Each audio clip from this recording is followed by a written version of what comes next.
नमस्कार। आज हम गोता लगा रहे हैं दक्षिण भारत के इतिहास के एक बहुत ही आकर्षक दौर में, संगम युग। नमस्कार। हाँ, ये वो समय है, अगर मोटा मोटा देखें तो तीसरी सदी ईसा पूर्व से लेकर तीसरी सदी ईसवी तक। बिल्कुल। और इसी दौर में तमिल साहित्य, तमिल संस्कृति की क्या कहते हैं, नींव पड़ी। सही। हमारे पास जो भी जानकारी है, जो स्रोत हैं, वो हमें उस जमाने के 3 बड़े राजवंशों के बारे में बताते हैं, चेर, चोल, पांड्य।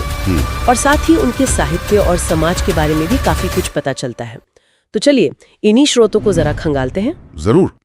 देखिए, संगम शब्द का मतलब ही होता है मिलन या सभा। अच्छा। और इस युग का नाम संगम इसलिए पड़ा क्योंकि माना जाता है कि इस दौरान कवियों की, विद्वानों की 3 बड़ी सभाएं हुई और इनको पांड्य राजाओं का संरक्षण मिला हुआ था। तमिल परंपरा में इन्हें मुचंगम कहते हैं, मतलब 3 संगम। 3 संगम। कहाँ हुई ये सभाएं? कहा जाता है कि पहली और तीसरी तो मधुरै में हुई थी और दूसरी हुई थी कपाटपुरम में। अब देखिए, पहली 2 सभाओं की जो रचनाएं हैं वो तो लगभग नहीं मिलती। लेकिन दूसरी सभा से हमें एक बहुत ही महत्वपूर्ण ग्रंथ मिला है, तोलकाप्पियम। हाँ, इसका नाम तो सुना है। ये तमिल व्याकरण का ग्रंथ है ना? हाँ, ये तमिल व्याकरण का सबसे पुराना उपलब्ध ग्रंथ है। लेकिन ये सिर्फ व्याकरण नहीं है, ये उस समय की भाषा, समाज और यहाँ तक कि काव्य शास्त्र के बारे में भी बताता है। एक तरह से उस युग को समझने की चाबी है ये। कमाल है। और साहित्य की बात चलिए तो इस दौर का साहित्य तो गजब का था। बिल्कुल। स्रोत बताते हैं कि 2 मुख्य तरह की रचनाएं थीं। एक मेल कणक को, है ना, मतलब लंबी वर्णनात्मक कविताएं। हाँ, कथात्मक। इनमें राजाओं की तारीफें, युद्ध, प्रेम कहानियां, ये सब होता था। और दूसरी थी कीलक कणक को। ये छोटी होती थी और इनमें नीति उपदेश की बातें ज्यादा होती थी। सही। और इन दोनों में भी 2 खास विषय उभर कर आते हैं, अगम और पुरम। अगम और पुरम? हाँ, अगम मतलब अंदरूनी, व्यक्तिगत, जैसे प्रेम, घर परिवार की भावनाएं। और पुरम मतलब बाहरी, युद्ध, वीरता, राजा का शासन, सार्वजनिक जीवन। वाह, कितना व्यवस्थित तरीका था सोचने का। और इसी दौर के 2 बड़े महाकाव्यों का जिक्र करना तो बनता है। बिल्कुल। पहला शिलप्पाधिकारम। इसे इलांगो अडिगल ने लिखा था जी। इसमें वो कहानी है कोविलिन, उसकी पत्नी कन्नगी और नर्तकी माधवी की। हाँ, ये बहुत ही मार्मिक कहानी है। और इसमें सिर्फ प्रेम या बेवफाई नहीं है, बल्कि न्याय, सतीत्व और राज्य धर्म जैसे मुद्दे भी हैं। और सबसे दिलचस्प बात यह है कि कन्नगी को बाद में देवी की तरह पूजा जाने लगा, खासकर केरल में पत्तिनी देवी के रूप में। बिल्कुल। ये दिखाता है कि साहित्य का समाज पर कितना गहरा असर था, कैसे एक किरदार देवी बन गया। अद्भुत। और दूसरा महाकाव्य? दूसरा है मणि में कलई। इसे सत्तरनार ने लिखा था। अच्छा। ये दरअसल शिलप्पाधिकारम की कहानी को आगे बढ़ाता है। ये कोवलन और माधवी की बेटी मणिमिकलई की कहानी है।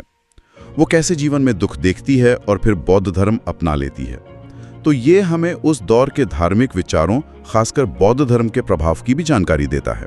तो ये साहित्य जिस जमीन पर रचा गया वो भी अपने आप में खास थी। आपने तिणई का जिक्र किया था पहले, वो क्या था? हाँ, तिणई ये संगम साहित्य की एक बहुत ही अनोखी चीज है।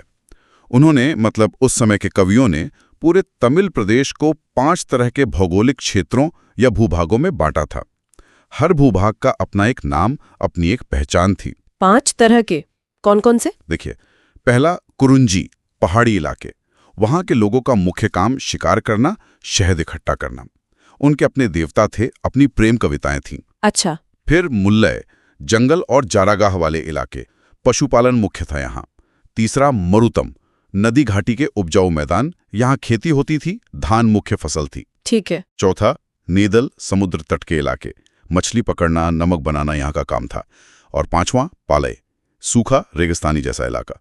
यहाँ जीवन मुश्किल था और कभी कभी लूटपाट भी होती थी। वाह, मतलब भूगोल ने सिर्फ जीवन शैली ही नहीं बल्कि साहित्य के विषयों को भी तय किया। बिल्कुल। हर तिनई की अपनी कविताएं होती थी, अपने नियम होते थे। ये दिखाता है कि लोग अपने पर्यावरण से कितने जुड़े हुए थे। बहुत खूब। और इन्हीं अलग अलग तिनई में वो 3 महान राजवंश भी थे जिनका हमने शुरू में जिक्र किया था, चेर, चोल, पांडे। जी हाँ। चलिए चेरों से शुरू करते हैं। ये मुख्य रूप से आज के केरल वाले इलाके में थे। हाँ, केरल और तमिलनाडु का कुछ पश्चिमी हिस्सा। इनकी राजधानी थी वंजी। और बंदरगाह मुजीरिस का नाम बहुत आता है। मुजीरस और टोंडी ये बहुत महत्वपूर्ण बंदरगाह थे, खासकर रोमन व्यापार के लिए। इनका निशान क्या था? धनुष बाण। और इनके सबसे महान राजा माने जाते हैं सेनगुत्तुवन, जिन्हें लाल चेर या भला चेर भी कहते हैं। अच्छा, ये वही हैं जिन्होंने कर्णगी पूजा शुरू की थी? जी हाँ, शिलप्पादिकारम वाली कर्णगी की पूजा इन्होंने शुरू करवाई थी, जिसे पत्नी पूजा कहते हैं। और रोमनों से व्यापार की बात, ये कितनी बड़ी बात थी उस जमाने में। कहते हैं ऑगस्टस का मंदिर भी था मुजीरिस में। ये काफी बड़ी बात थी। यहाँ से काली मिर्च, मसाले, मोती, हाथीदांत रोम जाता था और वहां से सोना, चांदी, शराब, रोमन लैंप्स वगैरह आते थे। मुजीरिस एक अंतर्राष्ट्रीय बंदरगाह बन गया था।